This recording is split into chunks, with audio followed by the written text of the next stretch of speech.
apixaban, con el rivaroxaban y con las heparinas de bajo peso molecular. Con el resto no puedo iniciar. Entonces, si la pregunta sería, ¿no? Mencione cuál de los siguientes es un fármaco con el cual podemos iniciar anticoagulación en el caso de TEP. Me ponen opción A, apixaban, opción B, rivaroxaban, opción C, enoxaparina, opción D, warfarina. ¿Cuál es la incorrecta? ¿Cuál sería la incorrecta? Warfarina. Warfarina, que es BKA, acá, inhibidores, antagonistas de la vitamina K, ¿sí? No podemos iniciar porque no están en esta lista, ¿no? Si me dicen, me ponen como alternativa el dabigatran, ¿puedo iniciar con dabigatran? No, porque tampoco no está en la lista. Si me dicen si puedo iniciar con apixaban, sí. Si me dicen que puedo iniciar con rivaroxaban, también. ¿Ya? ¿De qué depende algunas cosas? Ojo, no está aquí, pero también puedo iniciar con heparina no fraccionada. No está acá, pero también puedo iniciar con heparina no fraccionada. ¿En qué situación yo iniciaré con enoxaparina? Con heparina no fraccionada. Ya.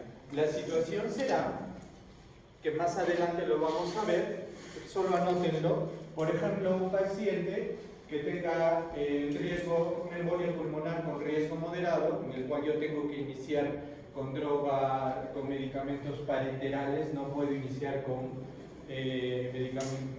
nuevos anticoagulantes, ¿sí?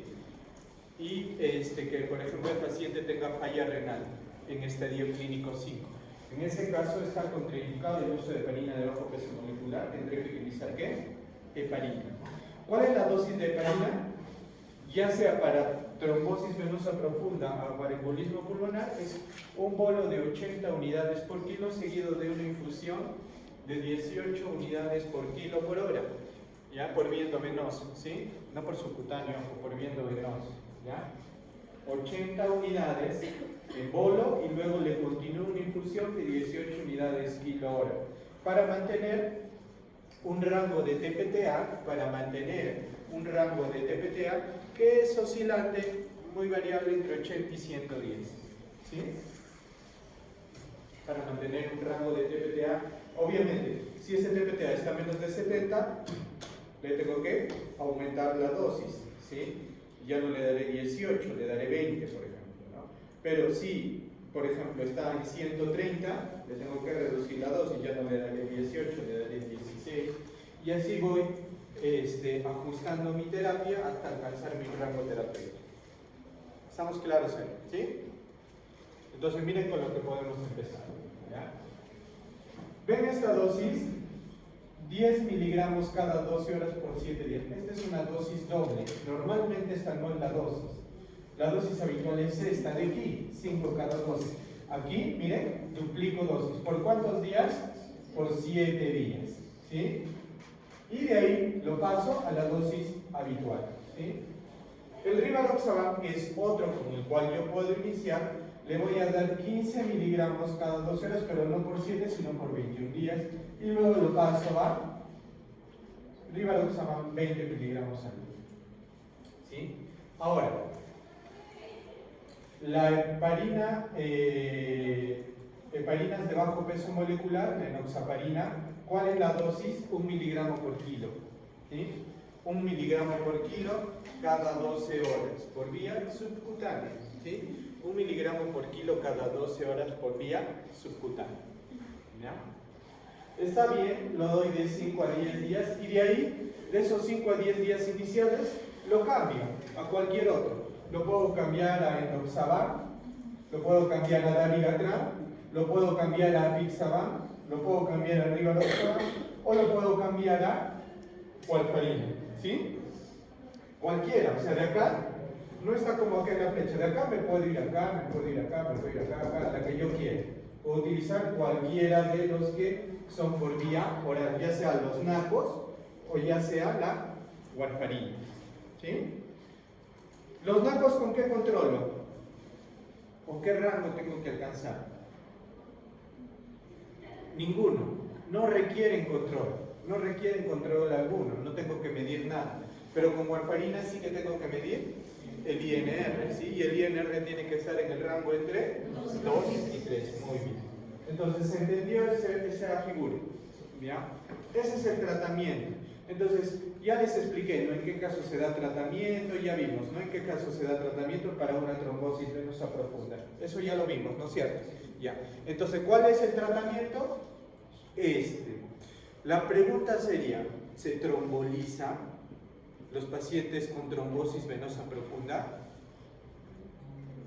Sí, pero en los muy raros casos de que yo tenga una trombosis ilíaca o en la unión iliofemoral o al inicio del tronco femoral, o ya que sea una trombosis en esas zonas, o que sea una trombosis de la rodilla para arriba que me obstruye el 100% del lumen, ¿sí?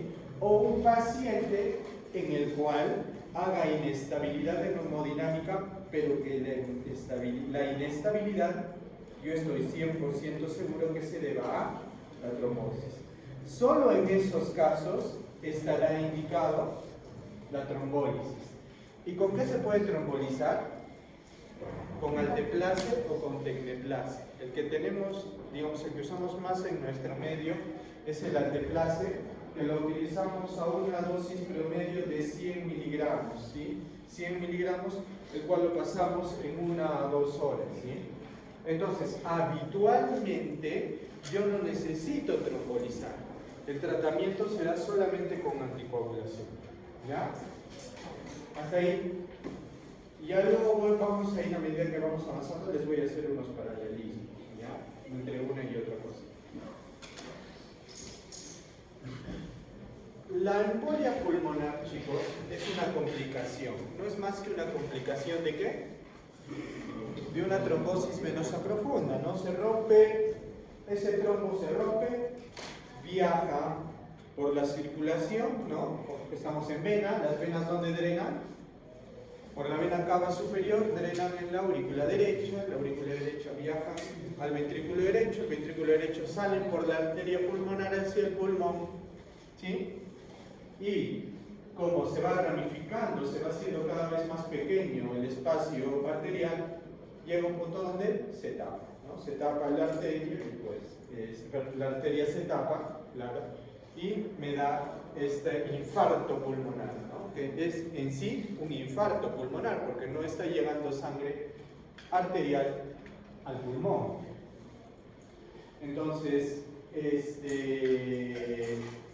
ahora, una particularidad de este embolismo pulmonar que ha hecho cambiar un poco la perspectiva de cómo manejamos estos casos es que inclusive en países donde tienen, digamos, todos los medios para llegar a un diagnóstico, solamente 1 de 20 casos sospechados de tromboembolismo pulmonar terminaban siendo trombosis pulmonar.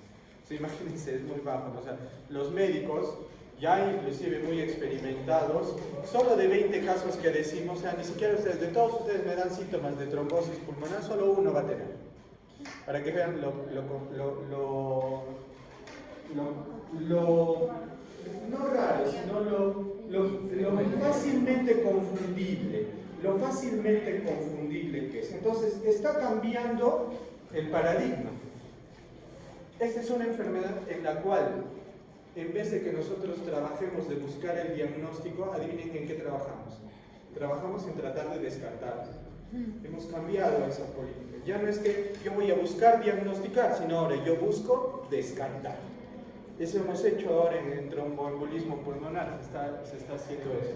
Porque es fácilmente confundible. Síntomas, su compañero les ha puesto infinidad de síntomas y signos, de todo ya. Se puede confundir con cualquier cosa. Hubo un estudio, un metaanálisis. El metaanálisis fue orientado a decir, queremos buscar cuáles son los síntomas o signos o antecedentes predominantes en los pacientes, no en los cuales sospeché trombosis, sino en los cuales confirmé. ¿Por qué? Porque la mayoría de síntomas que nos ponen en el libro son ¿para qué? Para sospechar el diagnóstico. Entonces, y esos demoraríamos mucho tiempo describiéndolos, hay que leerlos, ¿ya?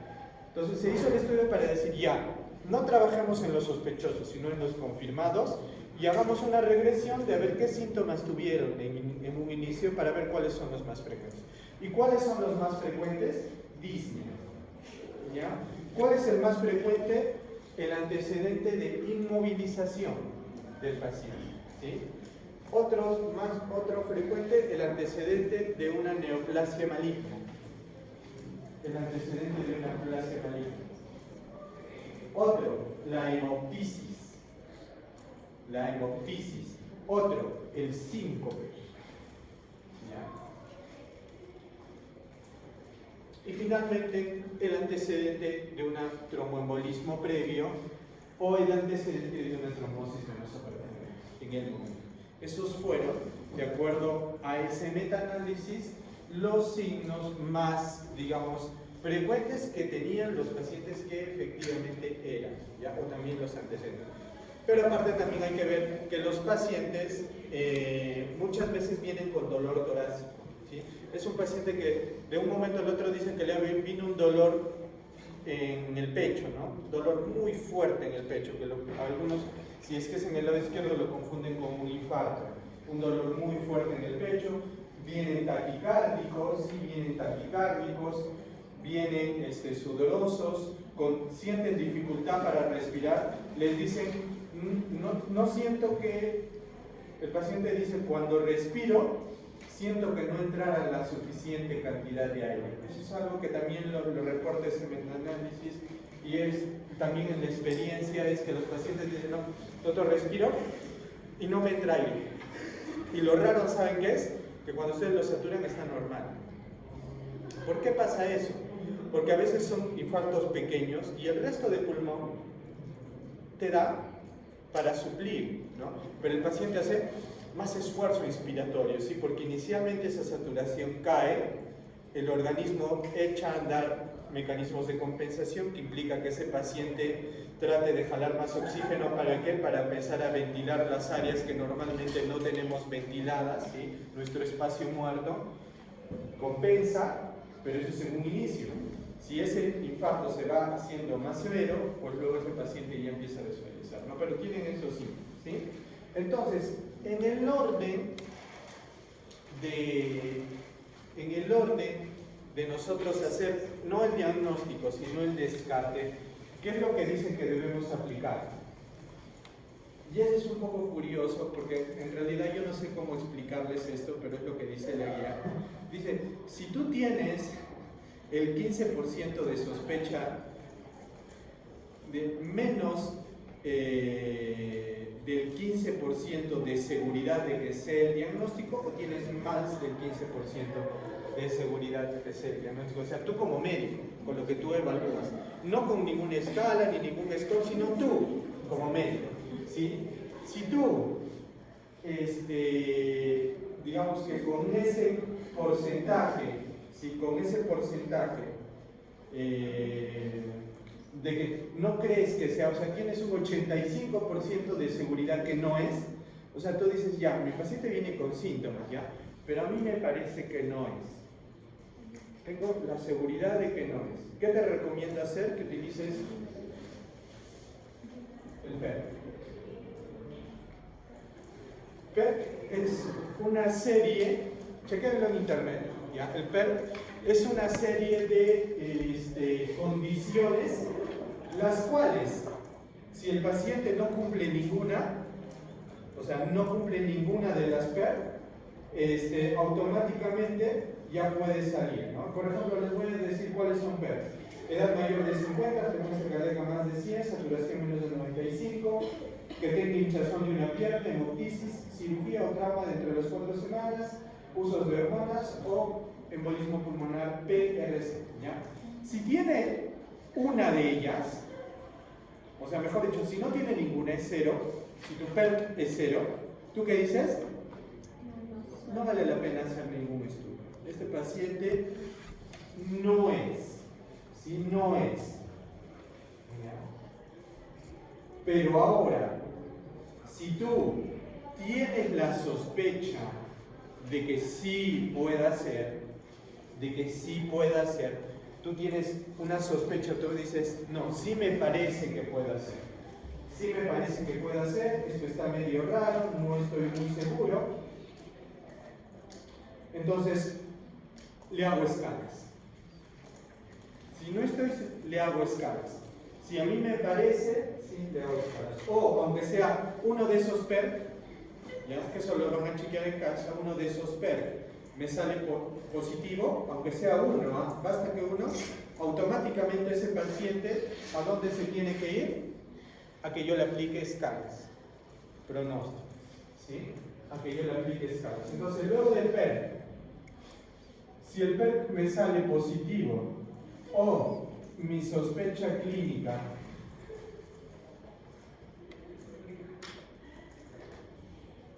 es mayor al 15%, yo tengo una sospecha clínica que sí pueda ser, ¿a dónde me tengo que ir? Escalas. ¿Y cuáles son las escalas recomendadas? Wells, pero el Wells es específico de tromboembolismo pulmonar. El score de Ginebra y el score simplificado de Ginebra. El Ginebra hay dos tipos, el Ginebra completo y el Ginebra modificado, ¿ya? Entonces tenemos tres scores, ¿sí?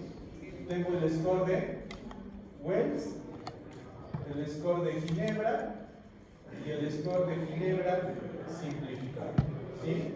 Tengo esos tres scores. Entonces, y también adicionalmente a eso, puedo utilizar mi dímero D. Ya entra acá a taller el dímero D.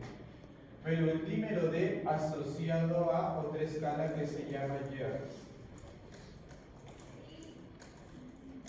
Eso tampoco no lo han mencionado, sería bueno que le den una ojeada, ¿ya?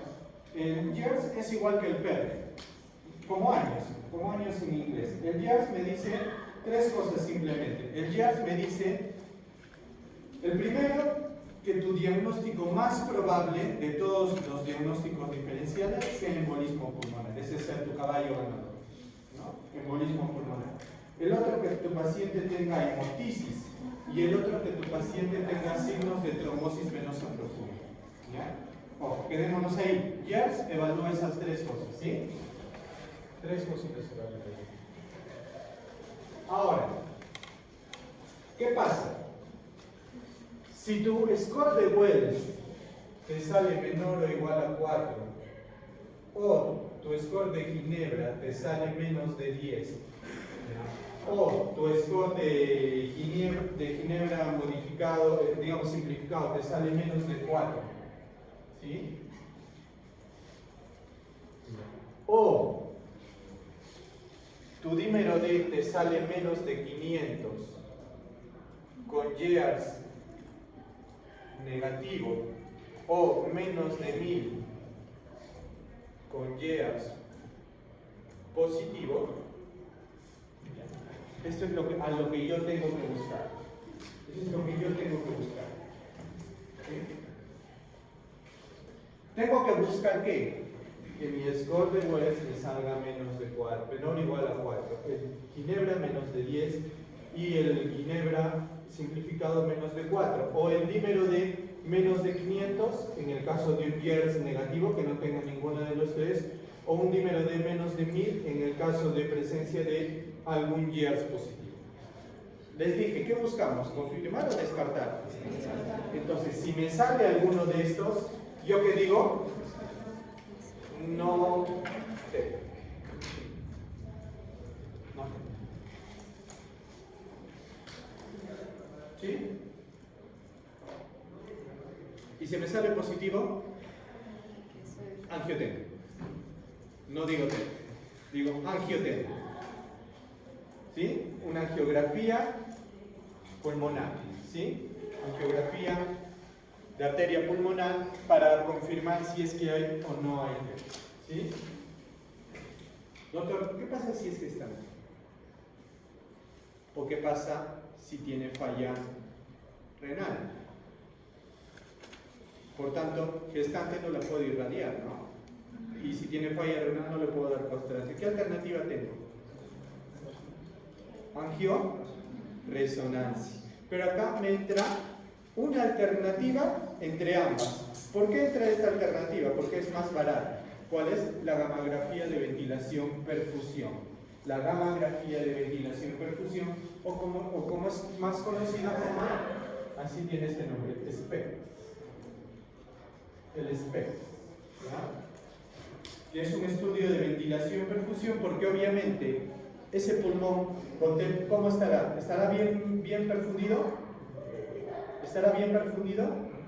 No. ¿Estará bien ventilado? Claro que sí. ¿Por qué no va a estar mal ventilado? El alveolo está intacto, ¿no? Está bien ventilado. ¿Cuál es el problema en el TEP? ¿Cuál es el problema en el TEP? Que la sangre no llega para el intercambio, no sé, el oxígeno llega al alveolo, ¿no? Y está paradito esperando, ¿no? ¿A qué hora llega la sangre? ¿No?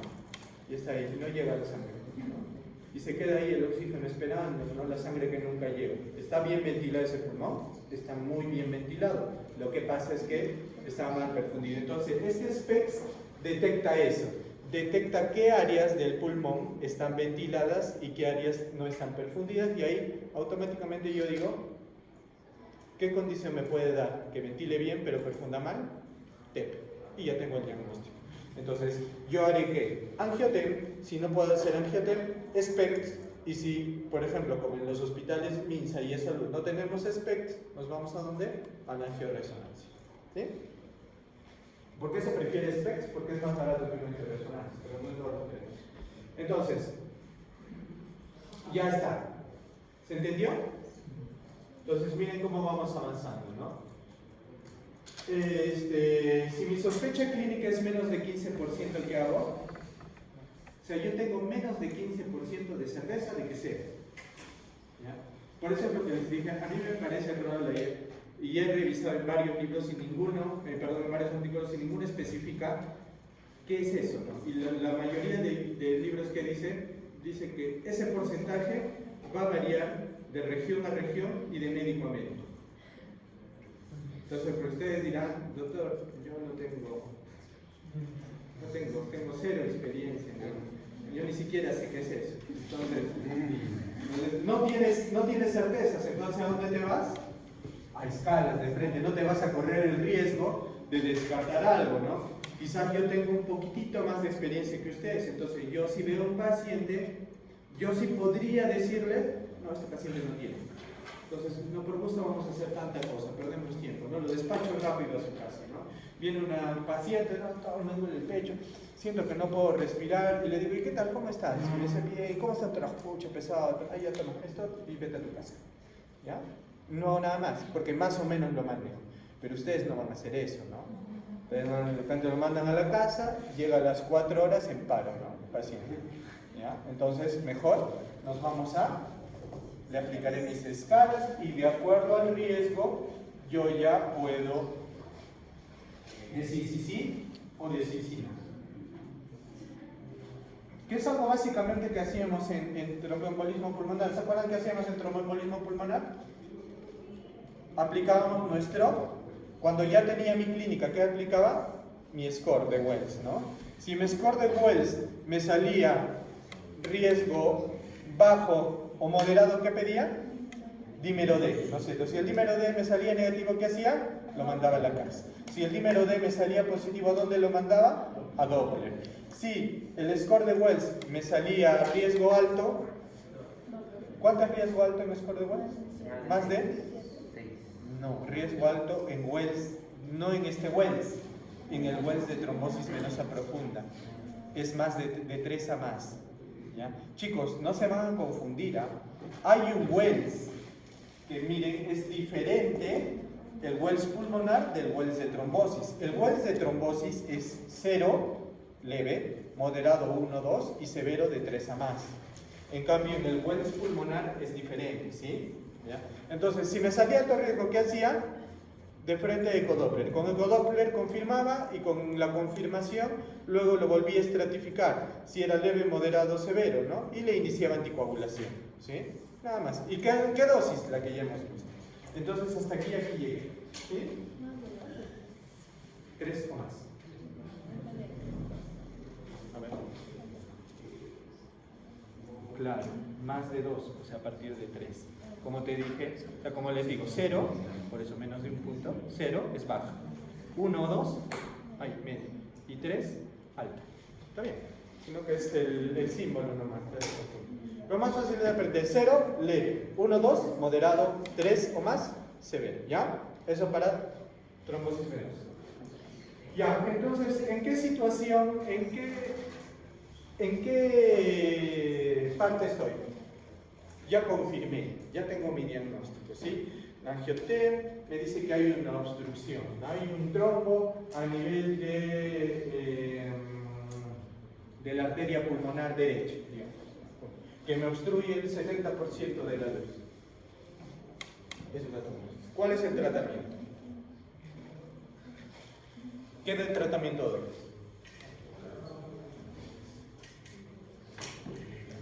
Otra vez tengo que clasificar. Riesgo leve, paciente de riesgo bajo, paciente de riesgo moderado o paciente de riesgo alto. Eso es lo que tengo que volver a... ¿Y ahora qué score utilizo? Pues lo que recomiendan tanto la AJA como la Sociedad Europea, que lo ha puesto bien su compañera, ella ha puesto la de la Sociedad Europea. Los americanos usan lo mismo, pero le agregan algunas cositas más, que ahorita les voy a explicar. Los americanos, que bueno, siempre son un poquito más exagerados que los europeos, dicen lo siguiente: si tu paciente, vamos a dividir, imaginemos que son los 3 compañeros que están acá adelante, ¿ya? Vamos a ver que él es el de alto riesgo, ella es la de moderado riesgo y ella es la de bajo riesgo. O sea, los 3 tienen TEP, ¿ya? ¿Cómo yo digo que él es de alto riesgo? Si es que está en shock. Si es que está en shock, entendiendo shock para esto, que tenga una PAS menos de 90 o que la PAS me haya bajado más de 40. O sea, por ejemplo, doctor, yo tengo una presión basal, porque soy hipertenso, de 140. O sea, si llego a 90, ¿ya estoy en shock? Sí, porque has bajado de 140 tu basal a 90, has bajado 50. Entonces, por tanto, sí. Pero puedo aplicar este criterio siempre y cuando el paciente no esté en sepsis. Porque yo también podría atribuir que podría ser la sepsis la que me está llevando a esto, ¿sí?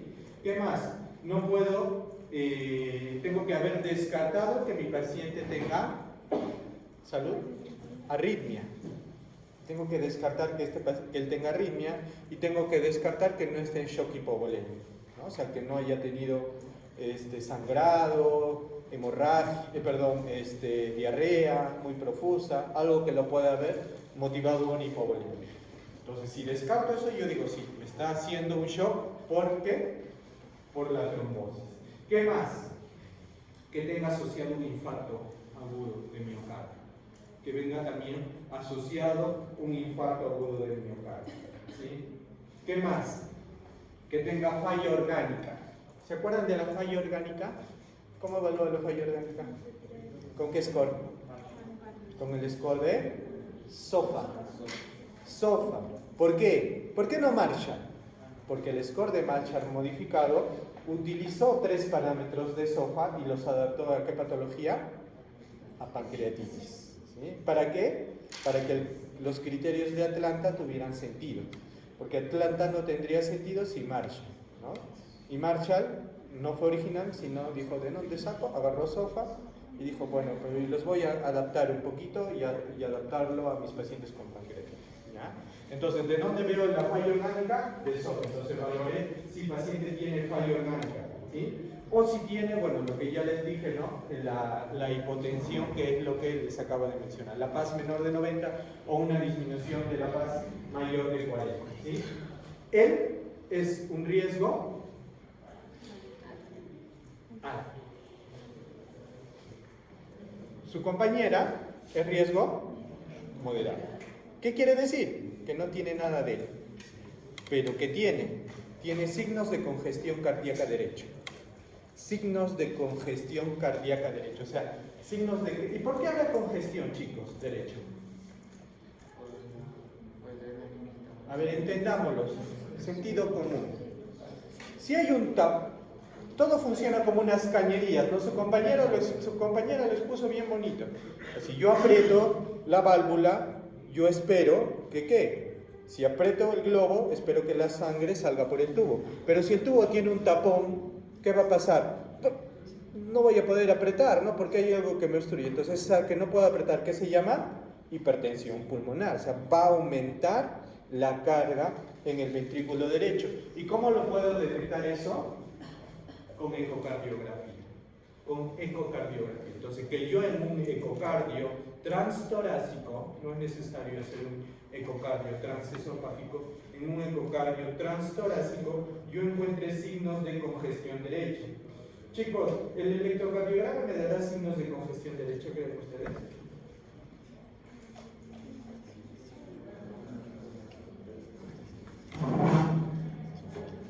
Claro que desde luego que sí.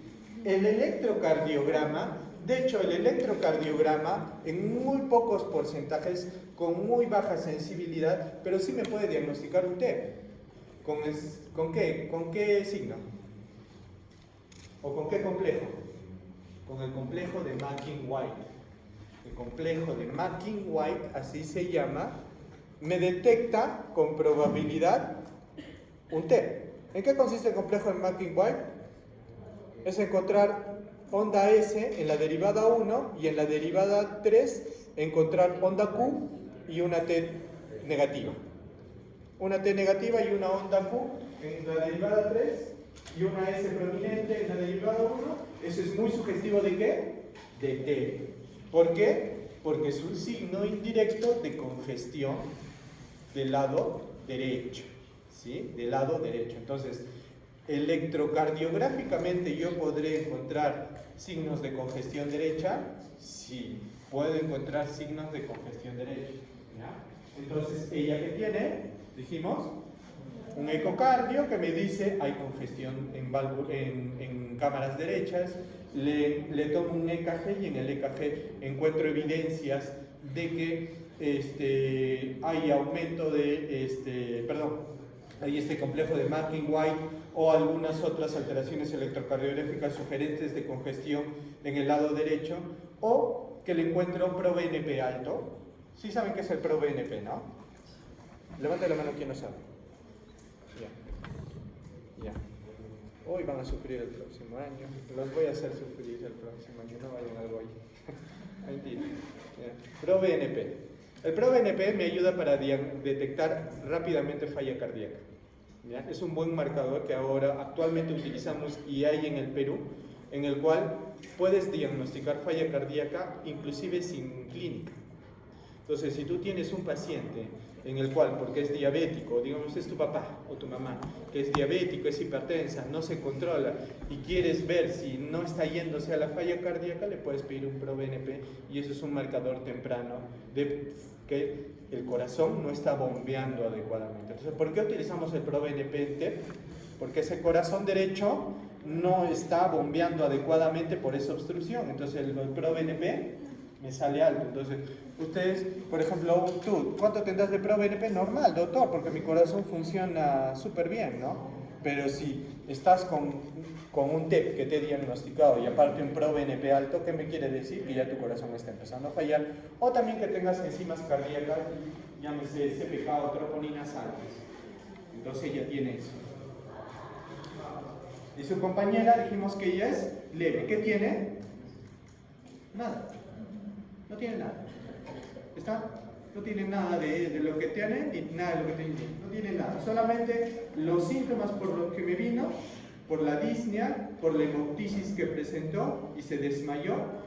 Le hice todo el protocolo, ¿no? Le apliqué el PEP, me salió positivo, le apliqué sus escalas, me salió un score de Ginebra más de 11, por tanto de ahí a dónde me fui. Luego de que Ginebra me salió 11, ¿a dónde me fui? ¿A dónde me fui? Después de que el score me sale positivo. ¿Qué hago? ¿Qué les dije? Decíamos. ¿Qué hacemos si esto no me sale así? Me sale más de 4, o me sale más de 10, o más de 4, o el dímero me sale más de 1000. ¿Qué hago? Angiotec, chicos, quédense bien grabados. No me salió esto. Angioten. ¿Ya?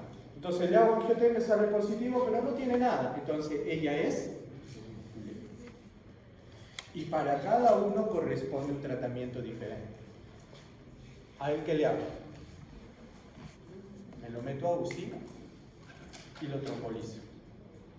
Me lo meto a UCI, le doy apoyo ventilatorio. Si es que necesita, lo intubo. ¿Ya? ¿Qué tengo que hacer? La presión arterial la tengo que subir. Por tanto, ¿qué le administraré?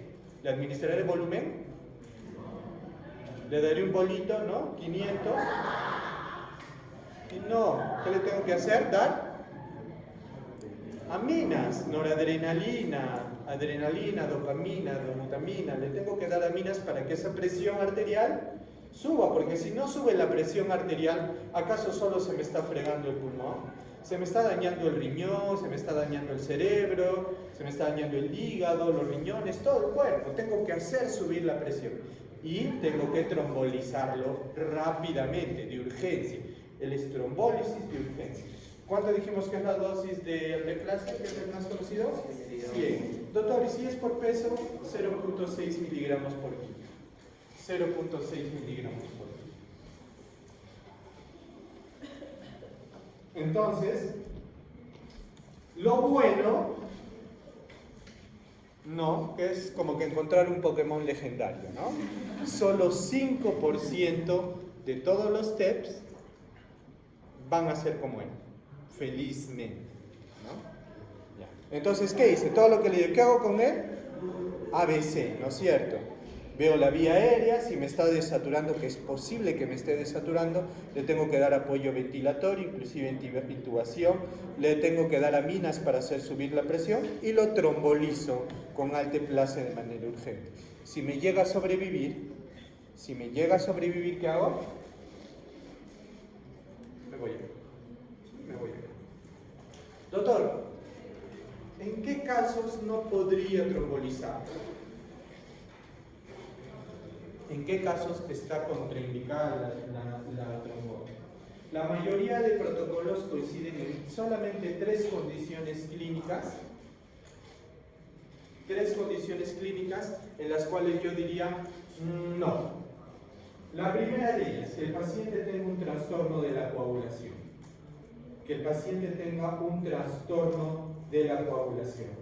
¿Qué más? Que el paciente haya sido sometido a una cirugía mayor recientemente, ¿sí? Estamos hablando dentro de los 3 días siguientes, cirugía mayor dentro de los 3 días siguientes. Y finalmente, el último, y que por el momento está siendo muy cuestionado, pero hasta hoy sigue, la presencia de metástasis cerebrales. ¿Por qué? Porque se ha visto que cuando yo trombolizo a un paciente con METS, esas METS sangran y sangran mucho y pueden, obviamente, una hemorragia intracerebral es muy grave, ¿no? Entonces son esas 3 contraindicaciones. Por lo demás, yo lo trombolizo. Y si no lo puedo trombolizar, ¿qué haría?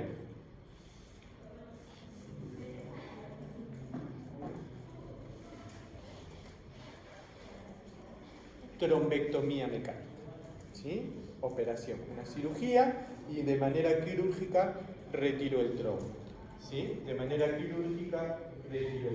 ¿Sí? Hay una alternativa que es la trombectomía, la trombólisis endovascular. O sea, ustedes ingresan con un catéter de Schwann-Ganz, ¿sí? Por la vena femoral, subimos, llegamos hasta la arteria pulmonar y con fluoroscopía, como cuando hacen trombólisis intracardíaca, ¿no? Por fluoroscopía se entra, llegan al trombo y ahí recién le botan el alteplase. O sea, no lo hacen. ¿Por qué? Porque se dice, esta trombólisis es más localizada, me está yendo justo al trombo, no le estoy poniendo en una vena periférica en la cual me puede trombolizar todo lo demás, me está yendo localizado, ¿sí? Tengo esas otras 2 alternativas, ¿sí? La trombectomía mecánica y esta. Ahora, eso es para él, ¿sí? Para ella, que es intermedio, ¿qué haremos?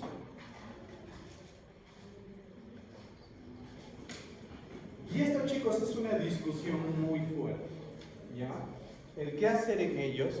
Por ejemplo, los americanos, los europeos, por ejemplo, dicen, trombolízala. No, trombolízala, no te preocupes. ¿Ya? Los americanos últimamente han salido diciendo de que ellos han hecho 2 metaanálisis muy grandes, en los cuales han mostrado que estos pacientes, que tampoco no son muchos, más o menos es 5, más o menos es entre 20 a 40 y el resto, ¿ya? Se ha visto que de los intermedios, solamente 1 de 20 hacen shock. O sea, 1 de 20 se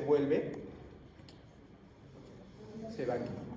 Sin embargo, si yo trombolizo, aumento en 9% el riesgo de hemorragia.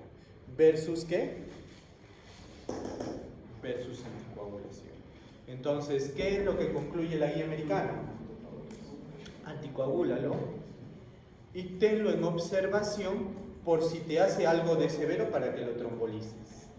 Y si no, simplemente anticoagúlalo y tenlo hospitalizado. O sea, te dice, hospitalízala y vemos cómo va, ¿no? Entonces, todos los días le doy ¿qué le doy? Su enoxaparina, ¿no? Su enoxaparina, ¿no? Todos los días. Y si algún día se me choca, ya pues le tendré que trombolizar, ¿no? Pero eso también tienes que conversarlo con el paciente. Tienes que decirle, mire, ¿saben qué? Tenemos este riesgo, pues quizás tengamos que trombolizar en algún momento, pero al momento no. Y repetimos. ¿Con qué iniciaré tratamiento? Ya. En ella, como es intermedio, a ella sí no le puedo dar ni esto ni esto, porque no van bien. No van bien. En estos pacientes tengo que dar parenteral. ¿Qué podré utilizar? ¿Qué podré utilizar en ella? Bajo peso molecular. Enoxaparina. ¿Cuánto es la dosis de enoxaparina? ¿Cuánto es la dosis de enoxaparina? 1 miligramo por kilo cada 12 horas. 1 miligramo por kilo cada 12 horas. Su compañera pesa 50 kilos, 50 miligramos cada 12 horas. ¿Sí? Digamos que aparte de todo, tiene falla renal crónica, tiene su tasa de filtración glomerular en 10. ¿Qué le doy? Heparina no fraccionada. ¿Qué dosis?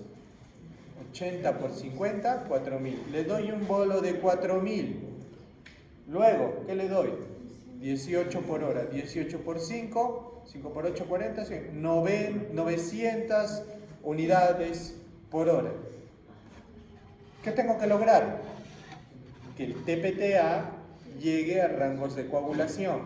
¿Ya? ¿Sí? Que el TPTA llegue a rangos de coagulación. ¿Ya? Le doy su heparina. ¿Por qué vía? Subcutánea, endovenosa.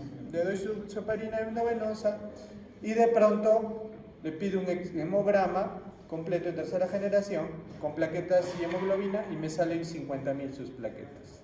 ¿Qué hago? ¿Qué hago? Eso les va a venir en el examen. ¿Qué le administraría a la paciente?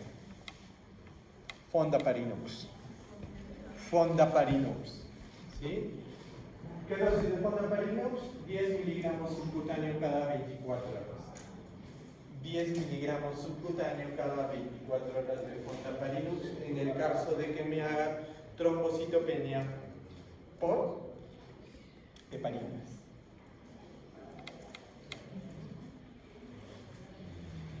Muy bien. Ya, vamos a repasar. ¿Sí? Dijimos que qué signos tenía para ser severo, que estaba en shock, que hacía hipotensión, que había hecho una falla cardíaca, un infarto agudo de miocardio o había hecho falla orgánica. ¿Sí? En el tratamiento, ¿cuál es? ABC y trombólisis de urgencia. ¿Sí? Su compañera es intermedia. ¿Qué hacemos? La hospitalizamos y la anticoagulamos. ¿Con qué la anticoagulamos de primera elección? Enoxaparina. ¿Qué dosis? 1 miligramo por kilo cada 12 horas. Si tiene falla renal, ¿a qué nos vamos? Heparina no fraccionada, ¿no? 80 unidades por kilo en bolo, luego 18. Si me hace trombocitopenia inducida por heparinas, menos de 100.000, ¿qué le doy?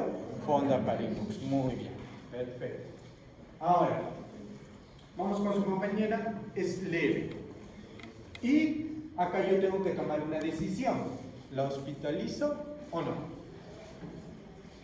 Tengo que decidir si la hospitalizo o le doy tratamiento para la casita, ¿ya? Y acá adivinen que tengo que aplicar. Otra escala, muy bien. Si vamos a salir hartos de las escalas. ¿Qué escala utilizaré acá? Si la mencioné en su exposición, PESI. PESI, ¿sí? La escala de PESI, ¿ya? Y también, y que es mucho más validada que PESI, es la escala de Hestia.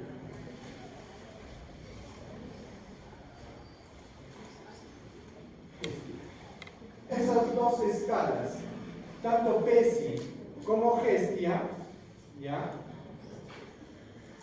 Me ayuda a definir si es que la voy a hospitalizar o le voy a decir, corre nomás en tu casita, y si la mando a su casita, ¿con qué le podré iniciar? De frente con esto. De frente con esto. No necesita esto. De frente con esto. ¿Ya? Pero obviamente, si uso Apixaban a doble dosis, si uso Rivaroxaban a doble dosis. ¿Sí? ¿Ya? La mandaré a casa. ¿Cuánto me tiene que salir? Lo bueno que es fácil de aprender. El PESI y el Hestia, ¿cuánto me tiene que salir para yo decir, la mando a su casa? 0. Fácil, 0. Si el PESI o el Hestia, cualquiera de los dos que yo quiera usar, me sale 0, ¿qué digo? Váyase a su casa, vamos a darle terapia por vía oral. ¿Qué le iniciaré? Apixaban o Rivaroxaban, ¿sí? ¿Ya? Y warfarina también puedo utilizarlo en esos casos. Lo puedo mandar con todo, con eso, ¿sí? Ahora, si me sale el PESI o el Hestia más de uno, ¿qué tengo que hacer? Hospitalizar. Hospitalizar, ¿sí? Lo ingreso y ya hospitalizado, y ahí ya de acuerdo a mi criterio clínico y a lo que yo converso con el paciente, le diré, señor, lo tengo que hospitalizar. ¿Por qué? Porque usted se nos puede complicar, pero la ventaja es que yo le puedo iniciar tratamiento por vía oral o le puedo dar 5 días de tratamiento parenteral. ¿Qué prefiere? Y el paciente te dice, no, ¿sabe qué, doctor? Me han miedo las inyecciones, yo me doy pastillas. Le vamos a dar pastillas, pero lo voy a tener en observación. ¿Estamos de acuerdo? Sí, estamos de acuerdo. Le das pastillas y si va bien, le das de alta en 3 a 5 días. ¿Sí? Si tu paciente te dice, no, ¿sabe qué, doctor? No, ya sé que se me complique porque ya me ha dado hace 5 años y ya sé cómo es mejor a mi parenteral, le inicias su heparina de bajo peso molecular, le das 5 días y de ahí lo mandas a casa con la medicación. ¿Sí? Chicos, que quede bien claro. Cuando ustedes inicien tratamiento, si ustedes quieren iniciar tratamiento, ya sea para trombosis venosa profunda o para tromboembolismo pulmonar, y quieren iniciar con medicación vía oral, ¿qué tienen que hacer? Apixaban y Rivaroxaban doble de dosis. ¿Sí? Apixaban y Rivaroxaban doble de dosis. ¿Sí? Warfarina, ¿cuál es el problema con warfarina? ¿Se puede utilizar? Sí, pero warfarina, primero, que hace efecto a los 3 días. Y segundo, que luego de esos 3 días, yo no sé. Porque miren, tan diversa es warfarina que digamos yo les doy a las 4, ¿sí? Pum, pum, pum, pum. ¿Cuánto les doy? Como son jóvenes y no están desnutridas, les voy a dar 5 miligramos al día. Les doy 5, 5, 5. A los 3, ¿cuántos días hace efecto la warfarina? A los 3. De pronto les tomo su INR y ella me sale en 1,9, ella en 2,5, ella en 2,3 y ella en 3,5. Así es con warfarina. ¿Qué tengo que hacer? a ellas dos, decirles, ya están bien, vayan con Dios y con la warfarina. ¿Sí? En cambio, ¿ella qué tengo que hacer? Bajarle la dosis. ¿Y ella qué tengo que hacer? Aumentarle la dosis y la tengo que seguir monitorizando hasta que logre alcanzar el 2 a 3. Es por eso que no recomendamos dar el primer día warfarina. ¿Por qué? Porque ese paciente no va a estar anticoagulado. Entonces, lo que sí pueden hacer ustedes, y sí está permitido, es iniciar el primer día warfarina, pero al mismo tiempo una heparina de bajo peso molecular, o sea, enoxa. Entonces, en él le digo, es que ya te estoy iniciando tu enoxa y toma tu warfarina y de acá a 3 días vamos a ver si ya te suspendo la enoxa. Se puede hacer eso, sí se puede hacer eso, está permitido, lo podemos hacer. Doctor, si es un paciente que inicia con enoxaparina, pero luego se quiere ir a Pixaban, a Rivaroxaban, acá dice 21 días tiene que ser dosis doble. Y yo le doy 5 días de enoxaparina, ¿tengo que completarle los 21 días? No. Si yo ya le di enoxaparina por 5 días, de frente me voy a la dosis habitual. Lo mismo con Apixaban. Si yo le doy 5 días de Apixaban, perdón, de heparinas, de enoxaparina, y al 6º día yo ya lo quiero cambiar a Apixaban, simplemente lo cambio a la dosis de 5 cada 12 y ya no le doy la dosis de la doble. ¿Por qué damos esta doble dosis? ¿Cuál es la explicación del por qué dar la doble dosis? Porque los fabricantes dicen que esa es la dosis para poder triturar el tronco, para poder diluir el tronco. Si tú no le das esa dosis, lo vas a anticoagular, pero no vas a destruir el tronco. Por eso hay que darle doble, pero la enoxaparina ya está haciendo la función de eliminar el tronco, por eso de ahí nos pasamos de frente a Apixaban y Rivaroxaban a la dosis anterior. ¿Se entendió? Muy bien. Ahora, esto que les voy a decir aplica para ambos. Algunas condiciones de los nuevos anticoagulantes, por ahí no voy a hacer que les pregunten, ¿sí? Que no son muy habituales, obviamente no son muy preguntados, pero por ahí no voy a hacer que los quieran agarrar con eso. 1. El Apixaban se recomienda reducir la dosis en pacientes mayores de 80 años y que pesen menos de 60 kilos, ¿sí? Se recomienda reducir la dosis a la mitad. Por tanto, si yo voy a iniciar en un abuelito de 90, ¿cuánto le tendré que dar? La primera semana, 5 cada 2. ¿Y luego cuánto le daré? 2.5 cada 2. Sí, muy bien. ¿El Rivaroxaban necesita ajuste por peso por edad? No. ¿Sí? ¿En qué casos no se recomienda utilizar Apixaban ni Rivaroxaban? ¿Sí? Casos de falla hepática. Si tienen un paciente con falla hepática severa, CHAI B o superior, no se recomienda utilizar ni Apixaban ni Rivaroxaban. Sin embargo, Dabigatran no tiene metabolismo hepático. Por tanto, sí sería seguro dar Dabigatran a un paciente que tenga, por ejemplo, cirrosis hepática, CHAI B o CHAI C. ¿Sí? Ahora, si tiene un paciente con falla renal, estadio clínico 5, ¿qué hacemos con los NACOS? No tienen estudios aún de eficacia muy grandes.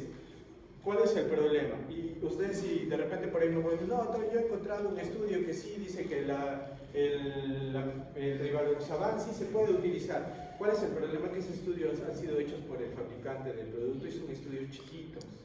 Entonces no se están tomando todavía en consideración, porque no son grandes y hechos por alguien extra, ¿no? Un estudio extra.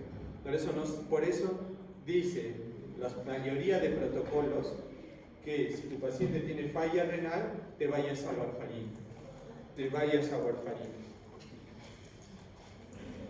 Hasta el año pasado, ¿qué te decían la mayoría? te decía, ojo, no, hasta el 2022, bien, estamos en 2024. Hasta el 2022, ¿qué decía la mayoría? Si tu paciente tiene cáncer, ha hecho la trombosis por cáncer, no le puedes dar nuevos anticoagulantes, solo warfarina. Y eso era cierto, ¿por qué? Porque no había estudios de pacientes con cáncer con nuevos anticoagulantes. Sin embargo, en el 2022 salió un estudio que fue realizado, o sea, sin conflicto de interés, y que sí demostró que los NACOS no eran inferiores a la warfarina en el caso de trombosis venosa profunda y tromboembolismo pulmonar cuya causa haya sido un cáncer. Por tanto, hoy, 2024, en pacientes con cáncer, da igual darles warfarina o NACOS, ¿ya? Son igual de eficaces, ninguno es mejor que el otro, ¿ya? Entonces podemos concluir de esa manera esos algunos puntos de observación. ¿Sí? Luego, ¿cuál es la otra ventaja de los NACOS? Que no requieren control. ¿Sí? ¿Por qué? Porque tienen muchísimo menos riesgo de sangrado versus warfarina, ¿ya? ¿Y por qué tienen muchísimo riesgo de sangrado versus warfarina? Porque warfarina varía mucho la dosis. O sea, tú tienes que estar monitorizando muy bien tu INR, ¿no? Para que ese paciente no se sobrecoagule, ¿sí? No se sobrecoagule. ¿Cuál es el antídoto de la sobrecoagulación? ¿No? ¿Cuál es el antídoto para la sobrecoagulación con warfarina? Muy bien, vitamina K. Es por eso que ¿qué comida no puede comer el que está tomando warfarina? ¿Qué le tienes que decir? Que no coma verduras verdes, ¿no? Porque si come verduras verdes tiene vitamina K y ese paciente. ¿Warfarina puede tomar gestantes? No, contraindicado en la gestación. ¿Los nuevos anticoagulantes pueden consumirlo las gestantes? No se sabe qué efectos producen. Por tanto, solo usar si es que es estrictamente necesario, ¿no? Es por eso que cuando tenemos gestantes que necesitan anticoagulación preferimos enoxa, porque enoxa sí se puede utilizar con seguridad en la gestación sin ningún problema, ¿sí? Y creo que ya terminé.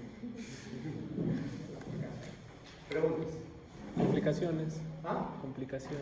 Complicaciones Del tromboembolismo pulmonar. La hipertensión pulmonar. ¿Ya? ¿Qué tipo de hipertensión pulmonar?